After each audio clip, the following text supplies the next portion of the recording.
हरे राम राम राम हरे हरे, हरे कृष्ण कृष्ण कृष्ण हरे हरे। ब्रह्मानन्दं परं सुखदं केवलं ज्ञानमूर्तिं द्वन्द्वातीतं गगनसदृशं तत्त्वमस्यादिलक्ष्यम् एकं नित्यं विमलम् अचलं सर्वधी साक्षिभूतं भावातीतं त्रिगुणरहितं सद्गुरुं तं नमामि।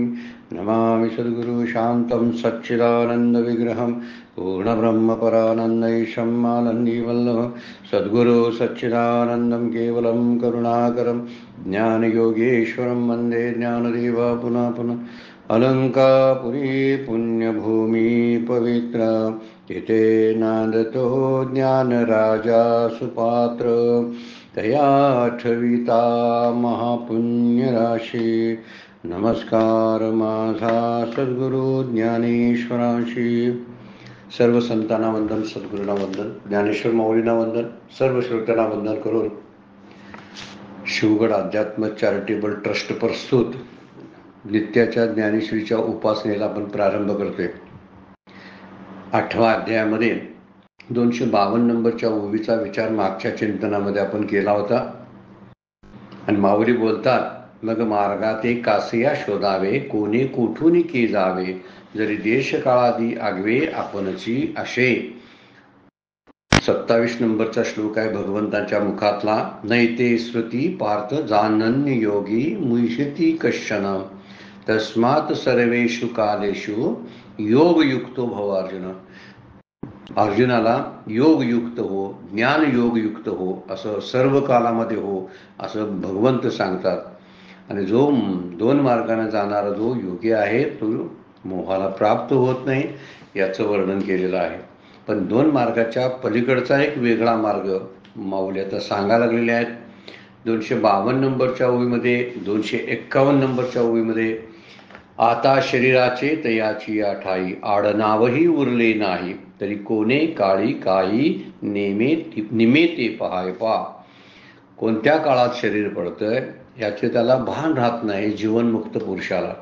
जे महात्मे होऊन गेले, संत महात्मे, त्यांचा देह म्हणजे जीवरूपानं अगोदरच पडलेला होता, जीवदशा संपून गेलेली होते। त्यामुळे मृत्यूची खरी प्रक्रिया जी आहे ती जीवमरण्यामध्ये आहे। देह मरण्यासाठी यासाठी काही प्रयत्न करावे लागत नाहीत। देह आपोआपच मरत असतो, कारण तो नाशिवंत असतो, त्यासाठी प्रयत्न करावे लागत नाहीत। परंतु जीवदशा आणि जीवपण जाण्यासाठी मात्र प्रयत्न करावे लागतात।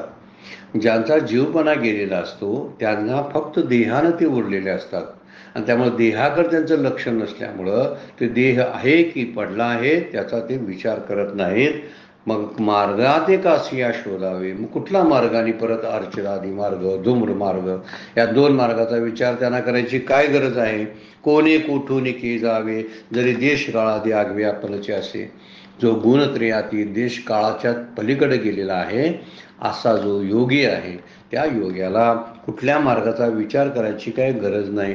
कुठून कुठं जावे, कारण आपण कुठं जात नाही। आत्मस्वरूप जे आहे ते कुठून कुठं ते जातच नाही, त्याला जाणं नाही येणं नाही। सदा संचला येत ना जात नाही, तयावीन कोठे रिथा ठावना। माऊली वर्णन करतात हे कुठंही त्याला जाणं येणं नाही आणि त्यासाठी मग पुढील ओळीमधून दृष्टांत छान दिलेले आहेत बघा। आणि हा गा घट जे वेळी फुटे, तेवेळी तेथीचे आकाश लागे नीट वाटे, वाटा लागे तरी गगना भेटे एरवी चुके।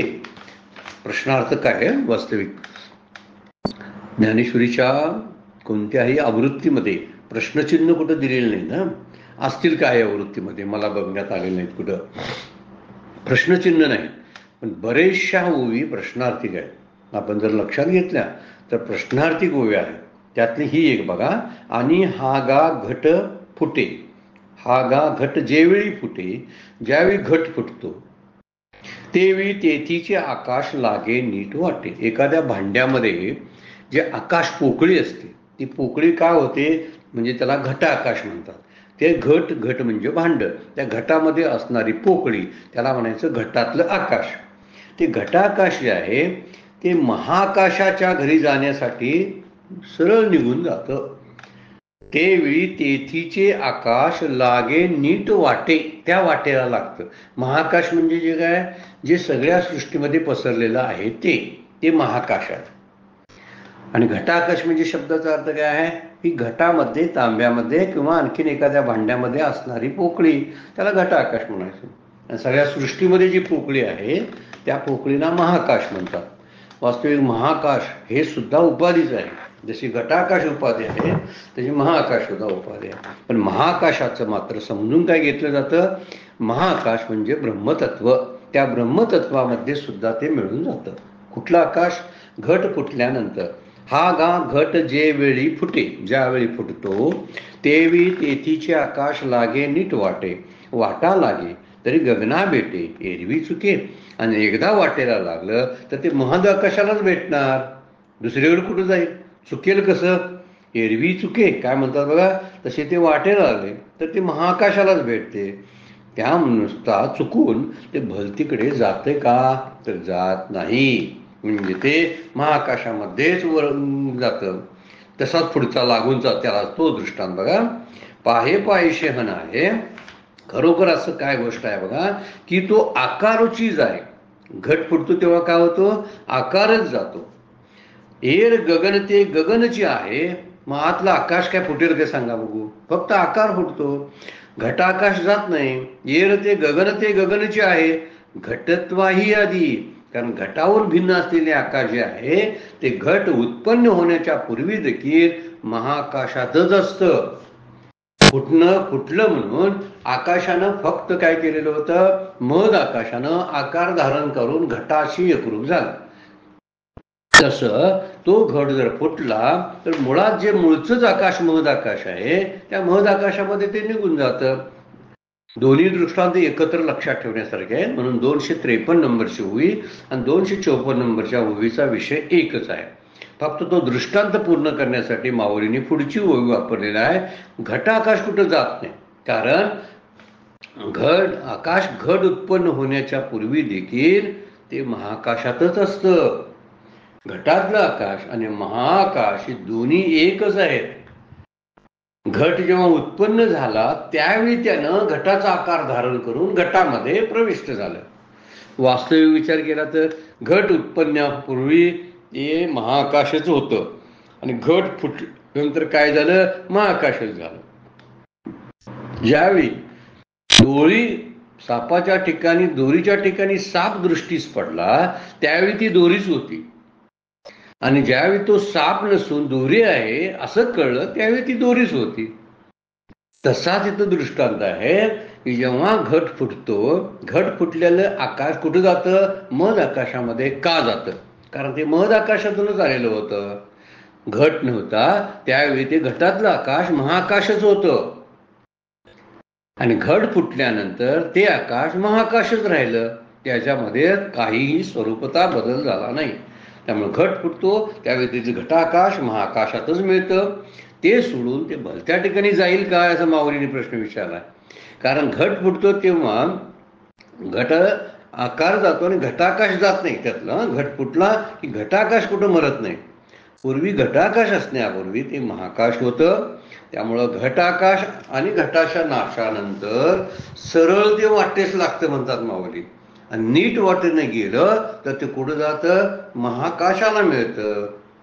नाही नीट वाटेने गेलं तर परतचा प्रश्न बघा काय म्हणतात, घटत वाही वाटा लागे तरी गगना भेटे, एरवी चुके. समजा वाटेने गेलं तर ते महाआकाशामध्ये जातं आणि समजा वाट चुकलं तर कुठं जाईल, महाआकाशामध्ये जाणार. काय प्रश्न केलाय माऊलीने बघा. 2 ठिकाणी ते समजून घेण्यासारखी होय आहे. वाटा लागे तरी गगना भेटे, फुल स्टॉप. पण पुढे एरवी चुके.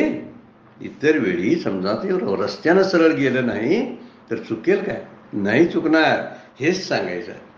जरी मृत्यू कसाही आला, अर्चिरादी मार्ग असू दे नंतर धूम्र मार्ग असू दे, उत्तरायणातला मृत्यू असू दे किंवा दक्षिणायनातला असू दे, पण घटातला आकाश जसं महाआकाशामध्ये जाणार तसा मृत्यू कुठेही आला तर ते ब्रह्मरूपच असणार आहे, हे सांगायसाठी ओवी टाकलेले आहे.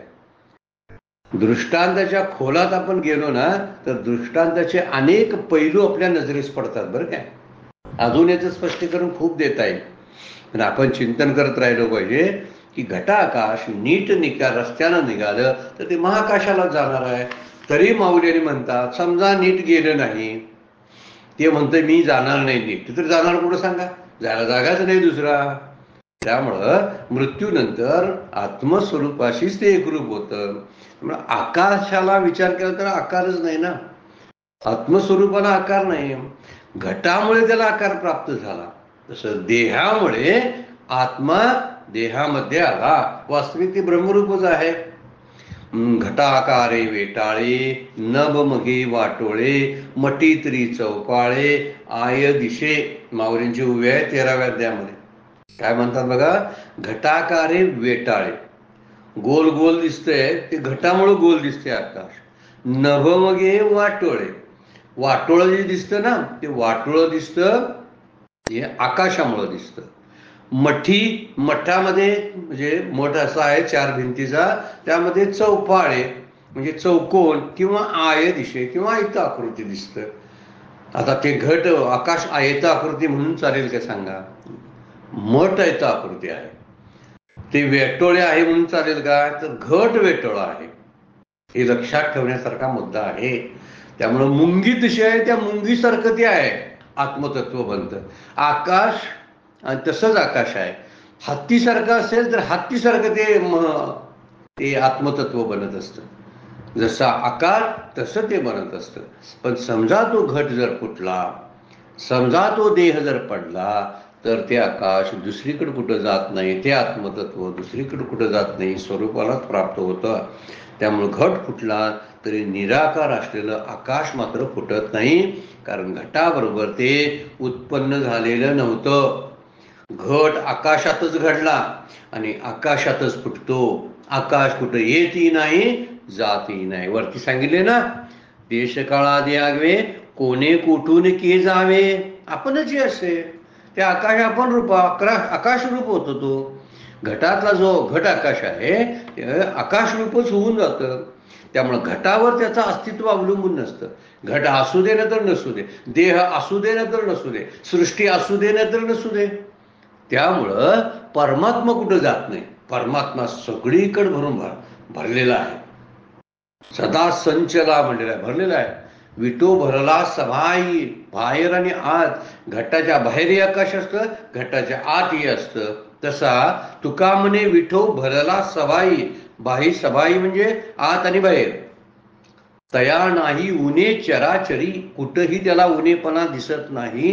म्हणून घटावर त्याचं अस्तित्व नसतं. घट फुटला काय किंवा घट असला काय, घट असलं तरी आकाश असतं, घट नसला तरी आकाश असतं. त्यामुळे घटाच्या नाशानंतर ते मूळ आकाशात मिळतं. म्हणून हा घटाकारू जैसा निमनिलिया तया आकाशा.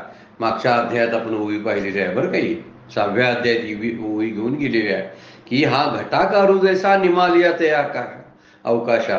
हा घटाकार जर निमाला म्हणजे मोडला, न लगे मिळू जाणे आकाशा अनाठाया. दुसऱ्या कुठल्या आकाशाला मिळायला जायला लागते काय नाही. त्यामुळं ज्ञानी पुरुष आकाशाप्रमाणे त्यांच्या बुद्धीचा निश्चय झालेला असतो की ते घट पडला तरी आत्मस्वरूपाशी तो एकरूप होतो. म्हणजे देह पडला तर ते आत्मस्वरूपाशी अन्य ठिकाणी का जाईल, कारण अगोदरच त्यानं तसा निश्चय केलेला असतो. सर्वसामान्याने विचार करावा, सर्वसामान्य जीवाने, की माझं उत्तरायणामध्ये मरण यावं. जीवनमुक्ताला तो विचार करायची काय गरज नाही, कारण देह म्हणजे घट जरी पडला तर तो आत्मस्वरूपाशी एकरूप होतो, अगोदर झालेला असतो. देह पाहतानंतर फक्त देहाकारच असतो. त्यामुळे आत्मस्वरूप मात्र आकाशासारखं ते कधीच फुटत नाही. आकाश जसं फुटत नाही तसं तेही फुटत नाही. त्यामुळे आत्मा देहाचा आकार घेण्यापूर्वी आत्माच होता आणि आत्मस्वरूपाचा आकार नाही. त्यामुळे देहामुळे जीवात्मा झाला.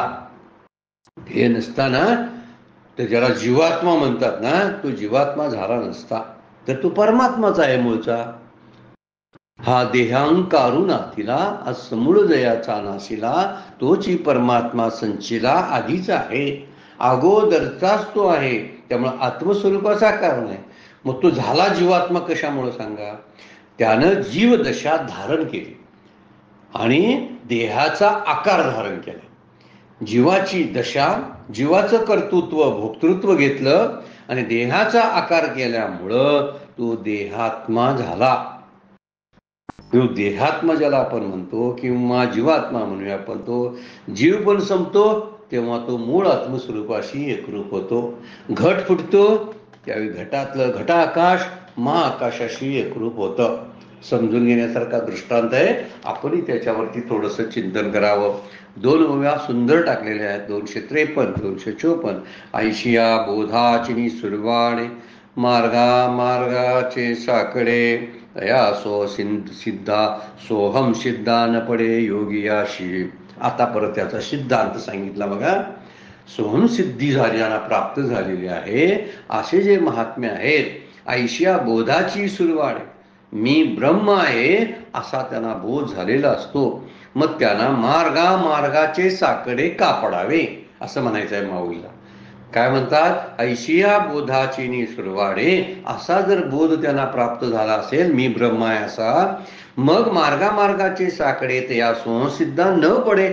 त्या सोहसिद्ध पुरुषाला त्या मार्ग अमार्ग म्हणजे सन्मार्ग, आडमार्ग, धूम्रमार्ग, अर्चिरादी मार्ग याचा काय तिडा पडणार नाही, साकडं पडणार नाही. त्यामुळे मी ब्रह्म आहे या अनुभवाने सर्व काळ सिद्ध असलेला जीवनपुक्त ज्ञानयोग्याला अर्चिरादी मार्ग, धूम्र मार्ग याचं संकट, साकडे म्हणजे संकट कधीच पडत नाही. आणि सोमसिद्धा कुणाला शब्द वापरला? जीवनमुक्त, ज्याचा मी ब्रह्म आहे असा निश्चय झालेला असतो, मी ब्रह्मच आहे असा निश्चय झालेला असतो, त्याला सोमसिद्धा शब्द वापरला. ऐशिया बोधाची सुरुवाडे असा भरपूर बोध जर झाला असेल अमर्याद तर, किंवा एकसारखा सर्व काळ सिद्ध असलेल्या जीवनमुक्त्याला ज्ञानमार्ग ज्ञानयोग्याला सन्मार्ग कोणता? त्याच्यासाठी सन्मार्ग कोणता आणि असन्मार्ग कोणता हे शोधायचं संकटच पडत नाही. कारण जो अगोदरच मार्गाला लागलेला असतो त्याच्यासाठी मार्ग शिल्लक राहत नाही. इथं म्हणतात की सहसिद्धीच म्हणजे परमसिद्धी त्याला म्हणतात. त्यासाठी अर्चिरादी मार्ग शोधायची गरज नाही. त्यामुळे देह पाहतापूर्वी ज्यानं जीवनमुक्त झालेला असतो, मी ब्रह्म अशी ज्याची खात्री निश्चय झाला असतो, त्या योग्याला प्राप्त असते. मग देह पाहतानंतर पुनर्जन्म होणार की त्यासाठी कोणता मार्ग याची अडचण त्याला पडत नाही. माझा पुनर्जन्म होईल काय ही शंकाही नसते. साकडे न पडो त्याला शंका वाटत नाही आणि त्यामुळं तो निश्चिंत असतो. 256 या कारणे पांडुसुता तुवा होवावे योगयुक्ता तेतुनी सर्व काळी साम्यता अपसेया होईल. म्हणजे श्लोकातला जी दुसरी ओळ आहे, सर्वेषु कालेषु योगयुक्तो भवार्जुन, या ओळीचा अर्थ 256 नंबर मध्ये दिलेला आहे. या कारणे पांडुसुता तुवा होवावे योगयुक्ता, म्हणून तू अगोदरच ज्ञानयुक्त हो, म्हणून तू जीवनमुक्तच हो, खरा भक्त हो. भक्ताला हे साकडं पडत नाही की मी परमात्म्याशी भेटू कधी, परमात्म्याला अशा पद्धतीने गेलो तर अगोदरच तो भेटलेला असतो. त्यामुळे देह पातानंतरची त्याचा कोणता मार्ग पडावा याची चिंताच नसते. म्हणून अर्जुना तू काय हो, भक्त हो, ज्ञानयोगी युक्त हो असं वर्णन केलेलं आहे. तुवा होवावे योगयुक्ता, त्यामुळे तेतुल्यानी सर्व काळी साम्यता अपयसया होईल. असं झालं तर सर्व काळात तुझ्या आत्म्याला आपोआप ब्रह्मप्राप्ती होईल. म्हणजे तू ब्रह्म आहेस याची जाणीव होईल. एवढ्यासाठी तुला काय करावं लागेल? ज्ञानयुक्त व्हावं लागेल, भक्त व्हावं लागेल. तसं झालंच तर ब्रह्माची एकरूपता तुला देखील प्राप्त होईल. कारण मरणकाळी मार्गाची चिकित्सा करण्यापेक्षा, म्हणजे देह पडायला लागलाय, मृत्यू यायला लागलाय, त्यावेळी उत्तरायण आहे काय, त्यावेळी शुक्ल पक्ष आहे का हे बघायची गरज नाही. त्यामुळे मरणापूर्वी सोमसिद्धी प्राप्त करतो. मरणापूर्वी जीवनमुक्तीचा आनंद घे. नंतर उसने उदारी असा मोक्षाचा प्रकार नाही. तर मरण काळीच नव्हे तर सर्व काळी ब्रह्मरूपाशी तू एकरूप होशील. इथं वर्णन करताना म्हणतात मरण काळी एकरूप होण्याची शक्यता, तेही प्रारब्ध म्हणून माऊलीने सांगितलंय. दैववशात असा शब्द वापरला. आपण ते ओवीचा मागच्या चिंतनामध्ये बघितला. प्रारब्ध न होणार आहे. मग का प्रारब्धावर आपण अवलंबून राहावं? त्याच्यापेक्षा काय करावं? योगयुक्त व्हावं, सोहम सिद्ध व्हावं, अगोदरच तो आनंद प्राप्त करून घ्यावा. अगोदरच वाट निवडलेली असणाऱ्या त्या वाटेतून प्रवास पूर्ण झालेला असतो, मुक्कामाच्या ठिकाणी पोचलेला असतो. त्याच्यासाठी दुसऱ्या वाटा रिकाम्याच नसतात, काय उपयोगाच्याच नसतात.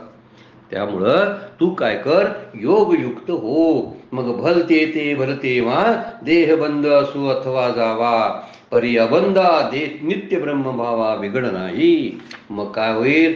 भलत्या ठिकाणी भलत्या वेळी देहरूप बंद असो, म्हणजे देहाचं बंधन असो नाहीतर जावो, परंतु बंध रहित नित्य ब्रह्मभावाची हानी होत नाही. न हन्यते हन्यमाने शरीरी. शरीराच्या नाशामुळं शरीर कुठं पडलंय? किड्याने खाल्लं काय? कुत्र्याने खाल्लं काय? त्याला पुरलं काय? त्याला जाळलं काय? म्हणजे दफन केलं काय? त्याला दहन केलं? काही केलं काही फरक पडत नाही. मुक्त झालेला अगोदर ज्याला पोचलेला आहे त्याला मार्गाची काही साकडच पडत नाही. म्हणून म्हणलेलं आहे भलते ना. मग अर्जुना, कोणत्याही वेळी कोणत्याही ठिकाणी दवाखान्यात मर, घरात मर, नाही तर रस्त्यावर कशांतरी मर, त्यामुळं काही फरक पडत नाही. कारण तो अगोदरच मरलेला असतो, अगोदर मेलेला असतो, म्हणजे जीव रूपानं मेलेलाच असतो. तरी देखील बंद रहित आणि निरंतर असलेल्या ब्रह्माशी झालेल्या तुझ्या एकरूपतेमुळे त्यामुळे कोणताही बिघाड होणार नाही. तो मूळचा जीवनमुक्त ज्ञानयुक्त झालेला आहेस, तर ज्ञानयुक्ताला या दोन्ही मार्गाचं साकडं पडत नाही. त्यामुळे देहाची विल्हेवाट कशी लागली तरी तुझ्या एकरूपतेमध्ये बिघाड होत नाही. देह असो, मृत्यू येवो, तरी कोणतेही बंधन नाही. देह असताना सुद्धा त्याला बंधन संपलेलं असतं. देह असतानाच तो मुक्त झालेला असतो. बंधनं सगळी संपलेली असतात. त्यामुळं अज्ञानाचा बंध असू दे, गुणांचा बंध असू दे, कर्माचा बंध असू दे, जन्माचा बंध असू दे, सगळे हे जे बंध आहे ती बंधरहित अवस्था त्याला प्राप्त होते. म्हणजे ब्रह्मभाव प्राप्त एकदा झाला की त्याच्या अनुभवात बिघाड येत नाही. किती पद्धतीनं माऊलींनी समजावून सांगितले बघा, किती पद्धतीनं. म्हणून आपल्याला एकच, आपल्या दुःखाची अत्यंतिक निवृत्ती जर व्हायची असेल आणि मृत्यूचं भय आणि संसाराचा मोह ह्या सगळ्या गोष्टी जायच्या असतील आणि मोहानंतर येणारा शोक हा जर घालवायचा असेल तर आपण बंधरहित झालो पाहिजे. तेही देह पडण्यापूर्वी. जीवनमुक्तीची अवस्थाच भोगली पाहिजे, ती ही देह पडण्यापूर्वी. म्हणून माऊलींनी ते वर्णन केलेलं आहे. पुढे म्हणतात, तो कल्पादी जन्माना गवे, कल्पांती मरणे नापलवे, माझी स्वर्ग संसाराची लागवे झकवेना. तो जीवनमुक्त पुरुष जो असतो तो ज्ञानी कल्प, जे म्हणजे सृष्टीची निर्मिती झाली त्याला कल्प म्हणायचे. कल्पाच्या सुरुवातीला जन्माकडून लुटला जात नाही. जन्मा नागवे, जन्माकडून लुटला जात नाही म्हणजे सृष्टी निर्माण झाली म्हणून जन्माला येत नाही. जन्म जो आहे तो जन्माचा भाव त्याच्यावर प्रभाव टाकू शकत नाही. किंवा कल्पांती मरणे ना पलवे, सृष्टी संपली, सृष्टीचा अंत झाला, कल्पांती म्हणजे कल्पाच्या अंती, मरणे नापलवे म्हणजे अपलव म्हणजे बुडणे, मरणामध्ये मरणाकडून बुडविला जात नाही, म्हणजे त्याची लूट जन्मही करत नाही आणि मरणही करत नाही. थोडक्यात सांगायचं काय, जन्म आणि मरण हे त्याला भीती घालू शकत नाही, त्याला बुडवू शकत नाही, लुटत नाही. माझी स्वर्ग संसाराची लागवे झकवेना. आणि मध्यंतरीच्या काळामध्ये स्वर्ग संसाराच्या मावयावी चातुर्याकडून फसवला जात नाही. चुकून तो संसारात आहे किंवा स्वर्गात आहे तर मुक्त झालेला त्या स्वर्ग संसाराचा मोह नाही. संसाराबद्दलची आसक्ती आणि स्वर्गाबद्दल असणारी जी स्पृहा आहे ही स्पृहा सुद्धा त्याला असण्याची गरजच नाही. जो सृष्टीबरोबर जन्माला येत नाही आणि सृष्टीच्या अंती त्याचा अंत होत नाही. त्यामुळे ज्ञानी कल्पांच्या आरंभी जन्मात सापडत नाही, त्याला जन्म लुबाडत नाही. कल्पांच्या अंती मृत्यूने त्याचा नाश होत नाही, म्हणजे मरण त्याला बुडवत नाही. तसं मधल्या काळामध्ये तो जीवनमुक्त अवस्था भोगत असल्यामुळे त्याला स्वर्गाची लालसा नसते, संसाराची माया त्याला फसवू शकत नाही. हे तर एकच लीला तरले जे सर्व भावे मज बदले तया आयलीची थडी सरले माया जाळ. 7व्या अध्यायातली प्रसिद्ध ओवी आपण घेतली होती, देवी यशा गुणमयी मम माया, या श्लोकावरचा विचार करताना तया आयलीची थडी सरले माया जाळ. ज्यानं सर्व भावानं भगवंताला शरण गेलेला आहे आणि आत्मस्वरूपाला आणि परमात्म्याला जाणून ज्यानं घेतलेलं आहे त्याला परत जाणणं आणि परत जाणणी येणं या सगळ्या गोष्टी संपून जातात. म्हणजे येणं जन्म घेणं, जाणं मृत्यू होणं, दोन्ही ठिकाणी तो लुबाडला जात नाही. आणि मध्ये असणारी संसाराची माया जी आहे ती संसाराची माया त्याला भीती दाखवू शकत नाही, त्याला बांधून झकवेना, फसवत नाही. झकवेना शब्दाचा अर्थ आहे फसवत नाही. लाघवे म्हणजे मायावी जे स्वरूप आहे ते मायावी स्वरूप आकर्षित करणारे जे आहे ते आकर्षित करणारा संसार किंवा आकर्षित करणारा स्वर्ग त्याच्यावर प्रभाव टाकू शकत नाही. आणि त्याला कल्पांच्या आरंभी जन्म आहे, त्याला कल्पांती मृत्यू असतो. आमचं तेच होतंय, आम्ही जन्माला येतो तो आमचा कल्पाचा आरंभ आहे. सृष्टीचा आरंभ वेगळा बरं काय, आपला आरंभ जन्मावेळी होतो आणि जन्मानंतर संपून जातो. ज्याला जन्म आहे त्याला नाव आणि रूप प्राप्त होतं, त्याला संसार आहे आणि त्यालाच शेवटी मृत्यू आहे. ती गोष्ट आपण लक्षात घेतली पाहिजे. पण ज्ञानी पुरुष आहे कल्पांतही मरण पावत नाही, कारण कित्येक मध्ये स्वर्ग किंवा संसाराच्या मोहाने आसक्तीत फसले जातात. हे सांगायचं आहे माऊलींना. आम्ही या आसक्तीमध्ये फसलो म्हणून अजून जीवनमुक्तीचा अनुभव आपण ज्यावेळी घेऊ त्यावेळी हा मोह आपल्याला काही करू शकत नाही.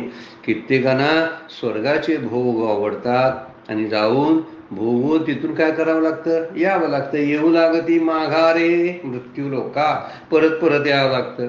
काहींना संसार सुख आवडतं, गोड वाटतं आणि विषय कसे असतात बरे वाटायला लागतात. विषय विषयाचा परिपाडू, गोड परमार्थ लागे कडू. कडू विषय असलेला गोडू जीवाशी झाला, कडवट असलेला संसार गोड वाटायला लागतो. अपमान होऊ देत, लाचारी पत्करायला लागू देत, काही होऊ दे, पण मला संसार प्रिय आहे. हा संसाराचा मोह त्या ज्ञानी पुरुषाला भरळ टाकत नाही. ज्ञानी जे आहेत ते ऐहिक, पारत्रिक आणि भोगाविषयी पूर्ण विरक्त आणि नित्य तृप्त असतात. त्यामुळे ते भोगाच्या मोहात पडत नाहीत. भोग त्यांना आकर्षित करू शकत नाहीत, कारण त्यांचं सगळं आकर्षण ते आत्मस्वरूपाशी एकरूप झालेले असतात. त्याच्यापेक्षा श्रेष्ठ लाभ त्याला अन्य कुठं वाटत. स्तब्धो भोवती आत्मा रामो भोवती, असं वर्णन नारद भक्ती सूत्रामध्ये त्यांच्याबद्दल केलेलं आहे. न द्वेष्टी न शोचती, स्तब्धो भवती आत्मारामो भवती, असे निश्चल होता. त्यांची बुद्धी स्थिर झालेली असते. आत्मलाभा सारकटे गोमटे काहीच न लेखे, म्हणून भोग विषयके हरके नाजो. भोगा आतुनी निगता चित्त मजमाजी रिगता, हळूहळू पंडुसुता मीची होईल. तो भगवंताशी एकरूप झालेला असतो. मग जर एवढ्या मोठ्या गोष्टीला तो काय करत असतो, नावं ठेवत असतो. म्हणजे स्वर्ग सुखाला सुद्धा तो विचारत नाही. मग आपण बघितली, जो अमृताशी ठेवी अमृताला नावं ठेवतो, तो जैसा कांजी नसेवी. तो दारू प्याला कशाला जाईल सांगा बघू, तो ताक का पिल सांगा बघू. अमृत ज्याला तो झिडकारतो तैसा स्वसुख अनुभवावी न भोगी वृद्धी. माऊलींची उभी आहे बघा. स्वसुखाचा अनुभव घेणाऱ्याला वृद्धी सिद्धी वेळ लावू शकत नाही. ह्या वृद्धी आणि सिद्धी संसार आणि स्वर्गातल्या ऐहिक आणि पारत्रिक गोष्टीमध्ये राहणाऱ्या गोष्टी आहेत. ह्या त्या संसाराच्या पलीकडे गेल्यामुळं वृद्धी सिद्धी त्याच्या शांतीमध्ये बिघाड करू शकत नाही. जो अमृताशी ठेवी तो तैसा कांजीन सेवी, तैसा सुसुखा स्वसुखा अनुभवावी भोगी वृद्धी असं माऊली म्हणतात. त्याचं वर्णन काय केलेलं आहे बघा. म्हणून तो कल्पाच्या सुरुवातीला जन्माला येत नाही आणि कल्पांच्या वेळी सृष्टीचा जेव्हा नाश होतो तेव्हा त्याचा नाश होत नाही.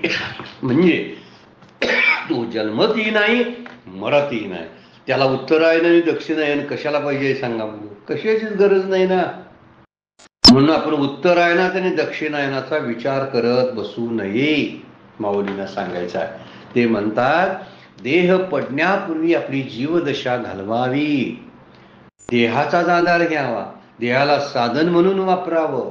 संसाराची साधनं जी आहेत, प्रपंचातली जी साधनं आहेत, धन संपत्ती माणसं सृष्टीतले सगळ्या ज्या गोष्टी आहेत, याचा वापर भगवंताच्या प्राप्तीची साधन म्हणून करावेत.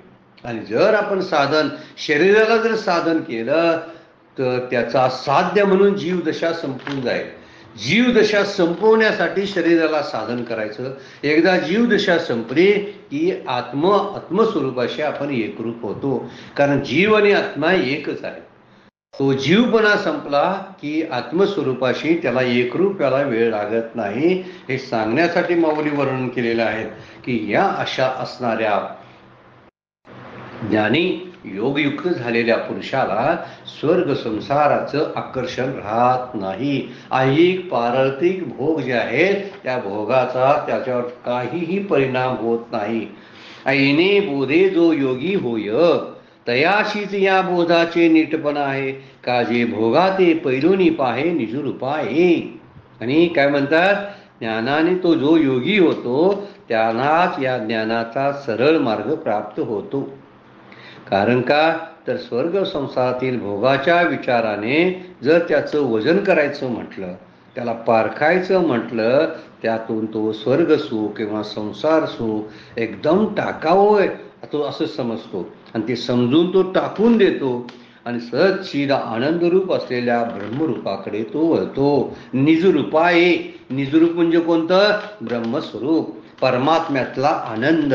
त्या आनंदाच्या गुहेमध्ये तो प्रवेश करतो. भोगाने पेलूनी पाहे, भोगा ते पेलूनी पाहे म्हणजे एका बाजूला स्वर्ग संसार सुख आणि एका बाजूला पारमार्थिक सुख. या दोन्ही हातात घेऊन बघतो कुणाचं वजन कसं आहे. पेलूनी पाहे म्हणजे हातात घेऊन वजन बघतो. त्यांना दिसतं हे स्वर्ग सुख संसार सुख हलकंच आहे आणि हलकं असल्यामुळे तो फेकून देतो. आणि जे सारभूत असलेलं जे आत्मस्वरूप आहे ते आत्मस्वरूप तू स्वीकारतो. कधी येणे बोधे जो योगी होय. अर्जुनाला म्हणतात ना, तू ज्ञानयुक्त योगी हो. जर ज्ञानयुक्त योगी झाला तर याशीच या बोधाचे नीटपणा आहे, त्यालाच या काय होईल, सरळ मार्ग प्राप्त होतो. जो ब्रह्मस्वरूपाकडे घेऊन जाणारा जो मार्ग आहे तो त्यालाच प्राप्त होतो, अन्याला नाही. ज्याला यथार्थ ज्ञान झाले आहे त्यालाच या ज्ञानाचं फळ मिळतं. कारण त्यांनी काय केलेलं असतं, तर या भोगाना संसारातला असू दे नंतर स्वर्गातला असू दे, या भोगाना लाताडून काय केलेलं असतं, स्वरूपाची प्राप्ती करून घेतलेली असते. त्यामुळे संसार आणि परमार्थ यांना त्यानं जोखलेलं असतं, पारखलेलं असतं, परीक्षा केलेली असते आणि परीक्षा अंती त्यानं भगवंताला ओळखून त्याचा स्वीकार केलेला असतो. म्हणून काय करावं, सार ते निवडावं, ओळखावे खरे पुढे. मागा आपण ओळीच बघितल्या, म्हणून पुढे पारखावे खरे पुढे, पारिकली तरी न पडे अनवसरे काही. मागच्या वेळेला 242 नंबरच्या ओळीमध्ये आपण विचार घेतला तो. एकदा पारखून घेतलं तर खरं खोडे लगेच कळतं. खरं कुठलं खोटं कुठलं समजतं. आणि जे खोटं आहे तो संसार, खोट्यातला खोटा संसार आणि खऱ्यातलं खरं भगवंताचं नाम आहे. परमात्मा खऱ्यातला खरा आहे. म्हणजे फलकट तो संसार नित्यसार भगवंत. तुकोबो अगदी त्यांची वाणी अशी फुलून जाते. मग संसाराकडे बघताना फलकट रूपानं बघतात ते. फलकटच आहे आणि फलकट आहे म्हणजे हलका आहे आणि हलका आहे म्हणून तो स्वीकारण्या योग्य नाही. म्हणून संसार आणि परमार्थ यातला आपण विवेक केला पाहिजे. विषय सुख आणि आत्मसुख याचा विवेक केला पाहिजे. त्यामुळे फलकट असणारा संसार तो सहज कळून येईल आणि तो टाकून द्यायला त्रास वाटणार नाही. का फलकट टाकून द्यायला कुणाला वाईट वाटते काय सांगा बघू. भुईमुगाच्या शेंगा आपण सोलायला लागलो तर त्यामध्ये असणारे शेंगाचे दाणे सगळेजण घेतात आणि फलकट टाकून देतात कचरा कुंडीमध्ये. असा फलकट असणारं स्वर्ग सुख, फलकट असणारा संसार सुख याचा ते त्याग करतात. त्याग नव्हे, आपोआपच होतो ना. कुणाला सांगावं लागते काय फलकट घ्या म्हणून, घेऊ नका म्हणून? नाही सांगावं लागत, आपोआप फलकटाचे प्रत्येक जण त्याग करत असतो. त्यामुळं नित्य सार रूप असलेला जो भगवंत आहे त्यालाच तो स्वीकारतो. ज्ञान मार्गाचे महत्व ज्यांना ठाऊक आहे, काय म्हणतात माऊली, तयासीच या बोधाचे नीटपण आहे.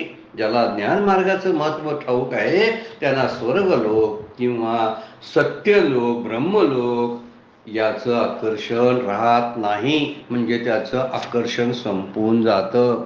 म्हणून ज्याने अमृताची एकदा चव चाखलेली आहे त्याला ताकाची आवड राहत नाही.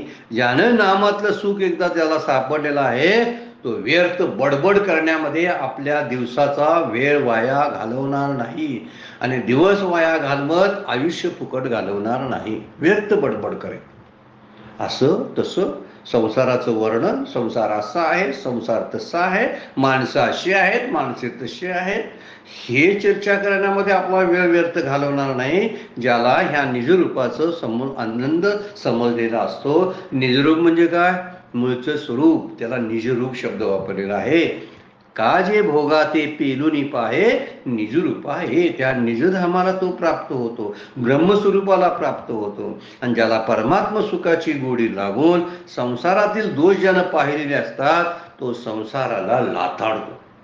एकदा तो विषवत वाटला ना की लक्षात आलं हे विष आहे, तर विषाचा स्वीकार कोण करेल? फलकटांचा संसार कोण करेल? कोंडा कोण घेईल? कोंडा पाकडून टाकतात आणि कोंडा पाकडून टाकून राहिलेलं जे धान्य असतं ते धान्यच लोक स्वीकारतात. तसा फलकट असणारा संसार, तो आसार असलेला संसार, आसार असणारा संसाराचा कोंडा पाकडून टाकतात आणि राहिलेलं धान्य जे आहे तो परमात्मा आत्मस्वरूप जे आहे त्याचा ते स्वीकार करतात. का? संसारातले आणि विषयातले दोष दिसायला लागले ना. विषय विषाचा परिपाडू, विषय हे विश्वत आहेत ही जेव्हा समजतं. जे विषय रांगली रससोय 15वा अध्याय बोलतो आपल्याला बघा. जे जेवणारा ठावची होय, विषात विष, ताटात विष वाढलेलं आहे जेवणामध्ये, ते जेवणाऱ्याला कळलं. मग जर कळलं तर पंचपक्वान्नाचं जेवण आहे म्हणून स्वादिष्ट आहे म्हणून तो जेवेल का? दिसते स्वादिष्ट पण परिणाम कसा आहे? दुःखरूप आहे. हा दुःखरूप असलेला संसार सुखाचे अंगरके घालून आपल्या समोर येतो आणि हे ओळखणारा जो आहे ना तो ज्ञानयुक्त असतो. त्यालाच भक्तीची, त्यालाच निजरूपाची वाट सापडलेली असते, अन्याला नाही. म्हणजे विषय रांधिले रससोय, तो जेवणारा ठावची होय, तो ताटची सांडूनी जाय जया परी, तैसे संसारा या समजता जा निजे या नित्यता. 15व्या अध्यायातला सुरुवातीलाच काही ओव्यांच्या मध्ये किती नंबर आहे माहिती नाही मला, त्या ठिकाणी टाकलेली ओवी आहे. ज्याला अनित्यता संसाराची समजली तो संसाराचं फुळकट झुकून घेतो. हा संसार हातात घ्यायचा, इकडं आत्मसुख, इकडं स्वर्गसुख, इकडं संसार सुख. तर आत्मसुख आणि स्वर्गसुख जे संसार सुख आणि स्वर्गसुख आहे फलकट, हलका आहे म्हणून टाकून देतो.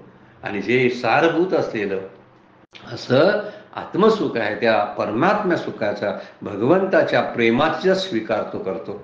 मला अन्य कुठल्या प्रेमाची गरज नाही असा तो सरळ त्याचा बाणा तयार होतो. म्हणजे जे संसारामध्ये असणाऱ्या लोकांच्याकडून मिळणाऱ्या प्रेमाचा तो अव्यय करतो. अव्यय करतो म्हणजे तिकडं दुर्लक्ष करतो. कारण ते प्रेम कसं असतं? संसारातलं प्रेम, माणसांच्या मधलं प्रेम हे स्वार्थी असतं. पण भगवंताच्या प्रेमाचा ज्यानं स्वीकार केलेला आहे त्याला या प्रेमाची काय किंमत आहे सांगा. म्हणून तो संसाराला बाजूला करतो. काय मला का उपयोग आहे? काय म्हणतात, स्त्री पुत्र कलत्राव घ्यायची माया म्हणत, शेवटच्या अंत न पवे कोणी, मला हे उपयोगाला येणारच नाहीत अशी त्याची खात्री झालेली असते. म्हणून तो झुकून घेतो. येणे बोधे जो योगी होय, तयाचीच या बोधाचे नीटपण आहे. का जे भोगा ते पेरून पाहे निजरूप आहे, असा तो निजरूपाला प्राप्त होतो.